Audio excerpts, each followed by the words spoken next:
Welcome to the Film Frontier. I'm your host, Dan Marcus. This week, we aren't horsing around and delving straight with Christopher Nolan's epic summer blockbuster, The Odyssey, certainly my most anticipated film of the year. As a warning, this film has been out in theaters for the last week, so this will be a spoiler-filled review. You have been forewarned. So, with that out of the way, let's dive in. Christopher Nolan's new film, The Odyssey, adapts Homer's ancient Greek epic poem and follows the king of Ithaca, Odysseus, played by Matt Damon, on a grueling 10-year journey to return home to his wife Penelope, played by Anne Hathaway, and his son, played by Tom Holland, after the Trojan War. The Odyssey is certainly Christopher Nolan's most ambitious film to date, which is saying something, giving a spectacular filmography. After all, this is the same filmmaker who brought us such maximalist spectacles as the Dark Knight trilogy, Inception, Interstellar, Tenet, Dunkirk, and Oppenheimer. For any filmmaker, just having one of those films on their resume would be incredible. But for Christopher Nolan, he always finds ways to elevate his filmmaking, his craft, and his storytelling prowess. I would say, without much hesitancy, that The Odyssey continues to push the boundaries of what to expect in a modern blockbuster. There's a reason why Nolan's name has been synonymous with quality in the largest scale. He prefers tactile filmmaking, opting for practical effects when possible, and loves to shoot on large-scale IMAX film, which is the highest resolution image quality in the world. Nolan continues to make film history with this film, as The Odyssey is the first film ever to be shot entirely in the IMAX format. While I thought the film looked stunning as expected, I will admit I did miss the changing aspect ratios of previous Nolan films. I'll never forget watching The Dark Knight opening weekend back in July 2008, when the first image of downtown Chicago in spools on the screen, the entire audience gasped. When the aspect ratio shifted to IMAX, I'd get chills. I knew I was about to watch something certifiably epic. I didn't quite get the same experience watching The Odyssey IMAX 70mm, and having seen the film in the more conventional 70mm presentation, I have to say I kind of preferred watching the film in regular 70mm. That's not a knock on the IMAX presentation of the film, but for all the hand-wringing about different formats, I don't think you particularly lose anything watching this in 70mm or any other format, to be honest. I can't say that for other Nolan films such as Dunkirk, when I can say with certainty that watching that film in IMAX 70mm absolutely elevated the experience. I can't say IMAX elevated the experience of watching The Odyssey for me personally, but that might be a casualty of shooting the entire film in the format. Nolan has received some criticism for his approach to The Odyssey, opting for a more modern take on the material. While there have been some purists who have taken issue with the approach, I would say that Nolan brings to this adaptation is a social and political relevance that I found to be deeply compelling. Although Nolan based his adaptation on Emily Wilson's translation of the epic poem, in many respects, Nolan's take is simply another translation of Homer's material. Whether you agree with the choices or not is entirely up to debate, but I found many of the creative choices in The Odyssey incredibly timely and relevant. As I was researching for this review, I stumbled upon Emily Wilson's critique of Nolan's film. This is, in her own words, she describes Nolan's adaptation as a film that presents an Odysseus who feels very bad about the things he's done in war and is struggling to process them in a very modern way. Nolan makes the protagonist a very likable, all-American hero. Homer's Odysseus wants glory. He wants to get spoils from the sack of a city. This is a film that has an interest in shame, but I don't think it has any interest in glory. One of Nolan's strengths is that he's consistently able to take stories that have been around for decades and translate them for modern audiences. The Dark Knight is of course a parable for our fears and anxieties in a post-9/11 America. In The Dark Knight Rises, Nolan presents the villain Bane as a demagogue who readily exploits Gotham's struggles and manipulates the people to work against their own interests. I'm sure you can see the political correlation to today's politics. We are transferring power from Washington, D.C., and giving it back to you, the people. And we give it back to you. the people. With Oppenheimer, Nolan takes the creation of the atomic bomb and uses that to reflect our very modern fears of artificial intelligence and climate change, lamenting that our ability to invent is concurrent with our ability to destroy. With the Odyssey, Nolan explores the breaking of Zeus's law, the sacred code of hospitality otherwise known as Xenia in ancient Greek mythology. In the film, Odysseus equates the sacking of Troy to the end of civility, and in many ways, the Odyssey is a very apt extension of what Nolan already explored in Oppenheimer. While I thought Oppenheimer was rather bleak regarding its stance on humanity, the Odyssey offers some semblance of redemption. That is, if our elders are willing to step out of the way to let the younger generation lead. Once again, you can see the social and political relevance here. On a side note, I'd also say the Odyssey and Ari Aster's Eddington would make really great companion pieces. In many respects, I also think what Nolan is trying to convey in the Odyssey isn't all that dissimilar from what Steven Spielberg was trying to communicate in Disclosure Day. I find it rather fascinating some of the most important filmmakers working today are looking back at the last several years and filtering our shared experience through their art. It almost feels like Nolan, Aster, and Spielberg are trying to find some catharsis over the last few years, like we all are, and I suspect film scholars will look at this current generation of stories as a reflection of where we are right now in this moment. I also believe that Paul Thomas Anderson, in his own way, was doing the same thing with last year's One Battle After Another. Coincidentally, both that and the Odyssey have their aging heroes stepping out of the way to let the younger generation lead, while also processing their own anxieties about the world they give to their children. As much as I love the film, I did have some criticisms. Now, I understand the Odyssey is a story that is very lengthy and that truncating it to a 3-hour film was always going to be a massive undertaking. With that said, I do feel at times the storytelling is a little messy, and there are sections of the film, such as a Cyclops scene, which is a great moment in the film. However, I really wanted more with that character.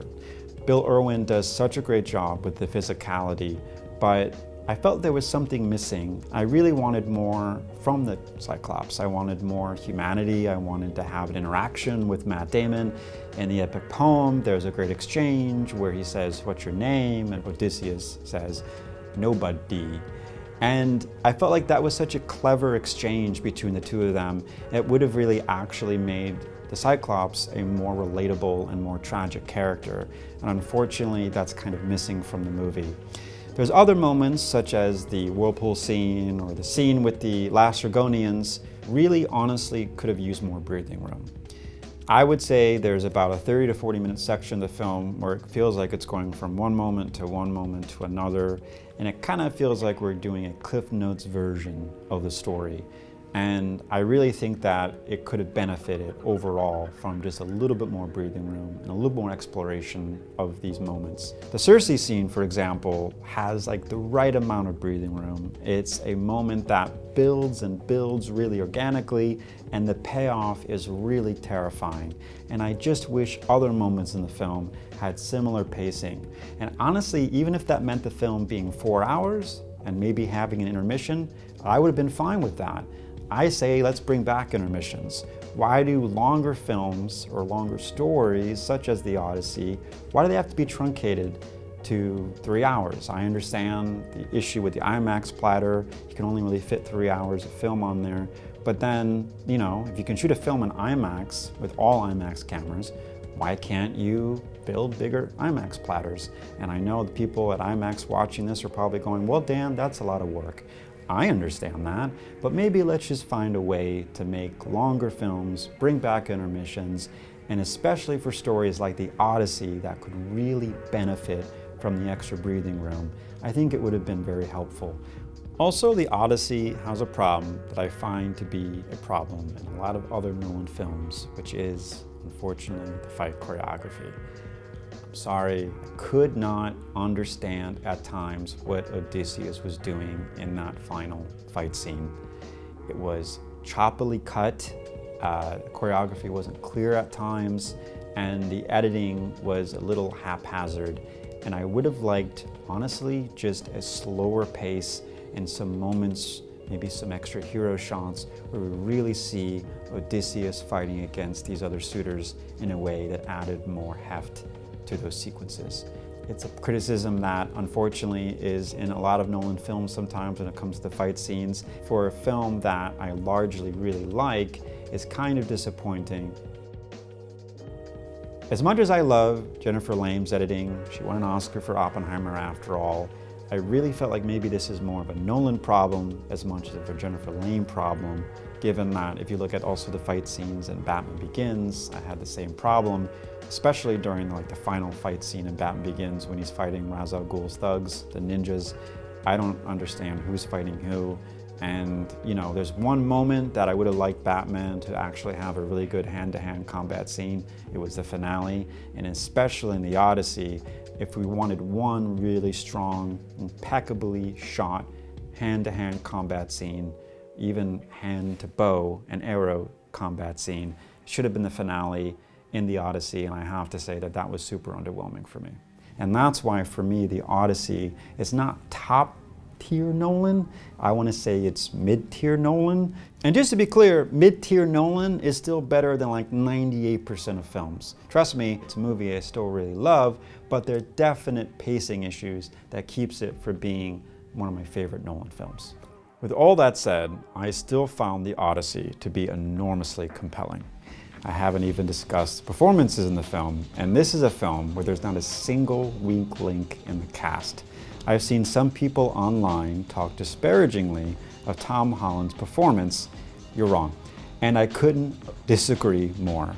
I thought his performance was the emotional linchpin of the entire film and is a big reason why the third act resonated so much for me. Anne Hathaway is just fantastic here as Penelope. I've always admired Hathaway as an actress, and what I especially appreciated in her performance here is how she brings so much heft to her scenes with Tom Holland. There were moments where I couldn't look away, and I really believe her performance is a standout in a film full of remarkable standouts. I also can't help but mention John Leguizamo, who delivers arguably his best performance here, and Samantha Morton, who absolutely kills it even with her limited screen time. And let's talk about Robert Pattinson for a second, who has had a remarkable year thanks to the delay of The Batman, which may be the only time I actually thank that film for being delayed. The drama, this film, he has Dune coming out, and his performance here is so good. He's really quite excellent at playing this character that you absolutely just can't stand. And there's so many moments that are gonna make great memeable, shareable GIFs. I know, I'm calling it a GIF, later down the line this year. Somebody get these beggars out of here! But his scene with Odysseus at the very end, when he finally gets his comeuppance, had the most incredible reaction in the theater, and I can't remember the last time an audience clapped so hard at a villain's demise. And of course, I want to highlight Matt Damon. I have to admit, I was a tiny bit skeptical of Damon when he was cast. The truth is, he's extraordinary here. He delivers a monologue near the close of the film that is some of the best acting I've seen in his entire career. He brings such tortured humanity to Odysseus, and after seeing the film, I can't imagine anyone else playing the part. You really want to root for him in the end, even after all the terrible things he's done, and Damon's performance helps sell so much of that.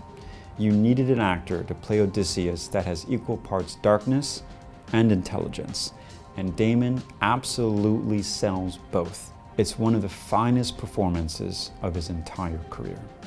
In regards to some of the online chatter about the diversity and the casting of certain actors in the film, to that I say, it never mattered. It never should have mattered. But the truth is, Christopher Nolan's films, to this point, are relatively bulletproof. His film was always going to be successful. To what degree, however, of course, was a mystery until this last weekend. The thing I really want to touch upon is that despite the fact that the film is so successful, transphobia and racism are always going to be topics that we have to deal with. While this film being a success, is fantastic for Elliot Page. It's fantastic for the other members of the cast. This is still something that we're going to be dealing with for years down the road.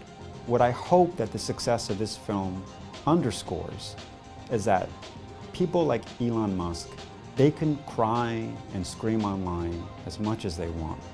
But at the end of the day, what matters is the art. What matters is the artists. It doesn't matter if we're trans, if we're queer, if you're black, white, Latino, Asian, wherever we come from, that we're going to continue to tell great stories. We're going to continue to make great art. I've received some criticism online for some of the comments I've made in the past, and friends of mine who are also queer have also received similar comments. That's not going to stop us. You can hide behind your keyboards and say whatever you want, but the reality is it does not erase our existence. It doesn't erase our voice. We will be here long after you're gone, and we will continue to be proud of who we are. And I'm especially proud of all the performances in the film. I'm especially proud of Elliot Page. I'm especially proud to be who I am. That's it for this week's episode of the Film Frontier. Thank you as always for watching. Don't forget to like and subscribe, and also don't forget to sound off in the comments below. Did you think The Odyssey lived up to its hype, or were you underwhelmed? How would you rank it among Christopher Nolan's filmography? Between you and me, my ranking might surprise you. But that's a topic for another episode. Until then, I'm Dan Marcus. I'll be seeing you at the movies. Thanks for watching.